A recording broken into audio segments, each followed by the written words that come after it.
I have news for all. Something spectacular and the awakening we might all need in this day and age of clickbait articles and misinformation. An early access game that delivers on its first punch. It's been a couple months since it was released and probably years after it's actually released in 1.0 that I'll get around to making this into a video. But hey, I thought I might as well write about it after leaving me feeling so fresh and rewarding. I'm talking about a small indie group with an amazing idea I've really yet to see other than a few similar mechanics seen in Five Nights at Freddy's. And oh my god, do you remember that game? How could we not? Not Games, the developers behind this propaganda sim, really brought a steaming hot plate of content to the table with their new and first game to the dinner tables of hungry gamers worldwide, giving the public control of the media once and for all. Not really, only controlling what you've been told to control. And this is what this video is all about. We're here to take back the world, and as I continue to type faster and faster, I feel my heart pounding like it's about to fall off the edge of the world. Damn straight. Wake up, people. The Earth's flat. Chemtrails are turning us into zombies. Reptiles run the Illuminati, and pigeons aren't even fucking birds. Alex Jones was right. But joking aside, this game really is impressive, with the first chapter being about 3 to 4 episodes running about 20 to 40 minutes. You'll be greeted to the control deck of the nightly national news with awesome anchors like Jeremy Donson, and a ton of different interviews that you have to censor and bleep as their stories unfold. Not for broadcast, and that is the name of the game, by the way, my bad. I should have said that right in the beginning. And while during broadcast, watching the anchors and guests interact is extremely fun, and almost every one of them comes off like a Grand Theft Auto radio station, the game has a seriously sinister undertone going on in the background, actually following a story of the broadcaster himself and his family life. Through a set of questions, you'll realize his family is pretty resentful of him and his success, and that being the controller of a massive public news station brings a lot of secret propositions as well, with corporations trying to buy their way into ad slots,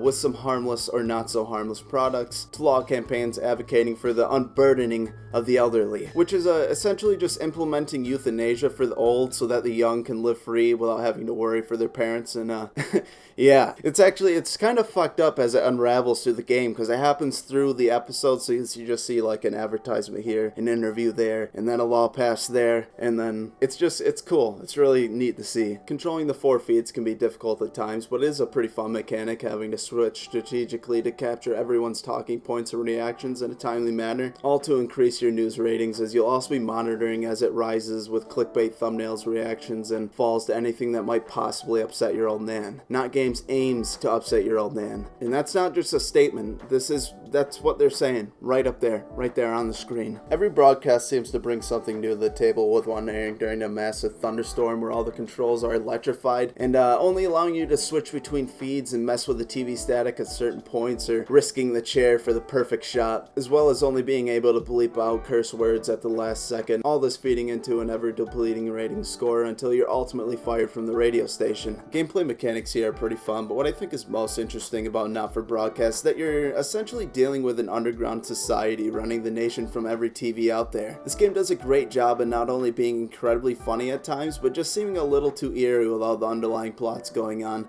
secretly taking advertisement deals and just running shit. It's cool to see a mockery of backroom conspiracies and how they could work come to the gaming sphere. And after completing the first chapter and watching the clips for what's to come, I'm really excited, as it seems the devs are going to double down on the propaganda segments of the game, with the next chapters to come showing off the resistance and the news anchors starting to realize how much they're being censored by the almighty Advance Group, being the true hand behind the velvet curtain, giving you a set of ads from time to time to choose from, each with a different message, or some just being plain awesome, like the goddamn couch cushion commercial, all the way to the enlarged male prostate gland commercial. I mean, there's a lot of good shit here. I mean, it's like watching Adult Swim almost, just in a video game, and this is where the game feels really rewarding, as some of these commercials also kind of feel like they might have just come out of The Whitest Kids You Know or some other skit show, and I can only imagine how much fun it must have been to actually make these. It's fun to think of how many different ways the game could go. Will it be a more linear experience with the illusion of choice, or will you truly be able to shape the public opinion over time by slowly desensitizing the people to curse words and absurdities that you'll come across pretty quick, and also so very familiar earlier, and a lot of public speakers just only exaggerated to a 10. So far, if you don't bleep curse words or cut away from the not sociably acceptable moments in the interviews, you'll just lose your rating score and can be fired from the station, having to restart from the beginning. This is one of my only qualms with the game, is it could really use some checkpoint systems or segment chapter selections or something, as I failed at the end of some of these broadcasts and had to play through a good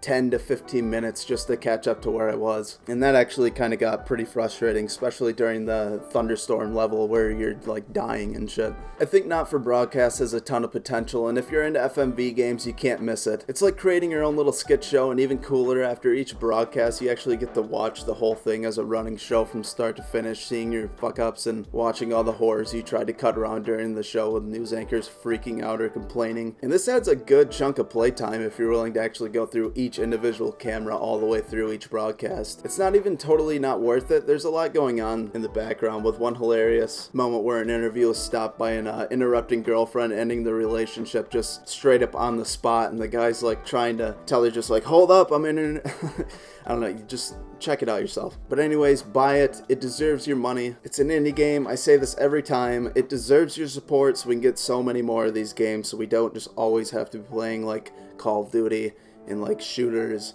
and things like that. Not that they're bad at all, but especially this game being an early access, this is a flagship for early access. I mean, it really should be looked at as what early access should be. I mean, it's just a full-fledged game. It's not just a crapshoot, survival crafting nonsense, and yeah. It's just really good. I think what they're doing with the whole news aspect and actually picking and deciding what the public gets to see, and different underlying advertisement agencies trying to get certain messages out to pass laws and things. I think it's just a really interesting idea, and I don't know. I think it just deserves your money. The devs seem pretty cool. I've watched a few videos on them, and they just seem like good guys. So, yeah, thank you guys so much for watching this video. Like I always, I hope I explained it good. Go check it out for yourself. And, yeah, I don't know how to end these at all. So, just goodbye.